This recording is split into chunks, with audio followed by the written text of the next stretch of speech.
Ondan sonra şiirini okudum. İsmini aşık içini biliyorum lan. Hoşallıktım yetti pelekke, dünyadım sen, varlıktım oğlum. Tuğulsan mı bu tar dünyaya, şonun bolsun alemdek oğlum. Dünya gemi bolmusun gemin, gayen bolsun köklerde oğlum. Ruhin pervaz kılıp şonkardek, mengü erkin yayrısın oğlum. Tileklerin yitip köklerge kuyaş bolsun dostum can oğlum. Ay yıldızlar bulup meşgul, ismin alem bolsun ey oğlum. Alem bolsun. Alem bolsun ismen.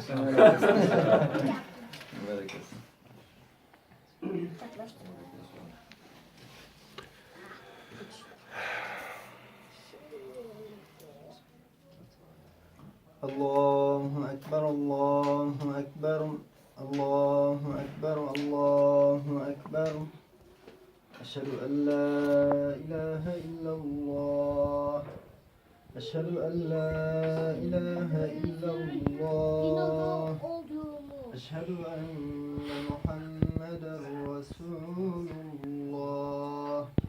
Eşhedü enne Muhammeden Resulullah. Hayy ale's-salah. Hayy ale's-salah.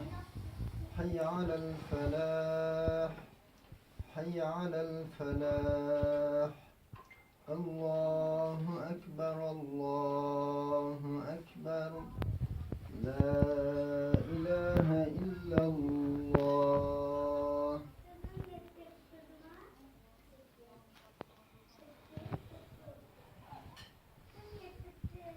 Allahu Ekber, Allahu Ekber, Allahu Ekber, Allahu Ekber.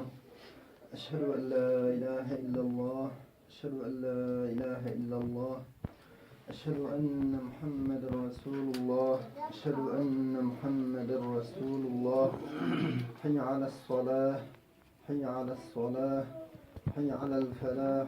Hayy alel-felah. Kad kâmetis-salâtu. Kad kâmetis-salâh. Allahu Ekber. Allahu Ekber. La ilahe illallah.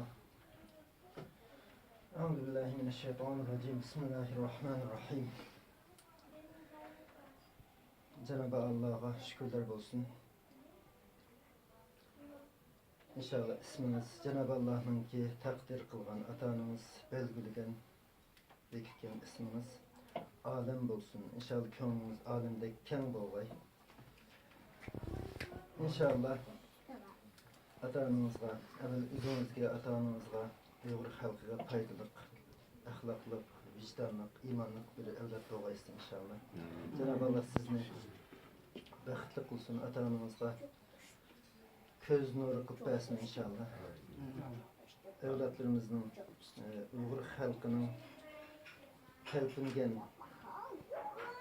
kahraman oğullarını qıb bəsin inşallah. İsminiz mübarek olsun. Mübarek olsun. Mübarek olsun. Mübarek olsun. Alem. Alem.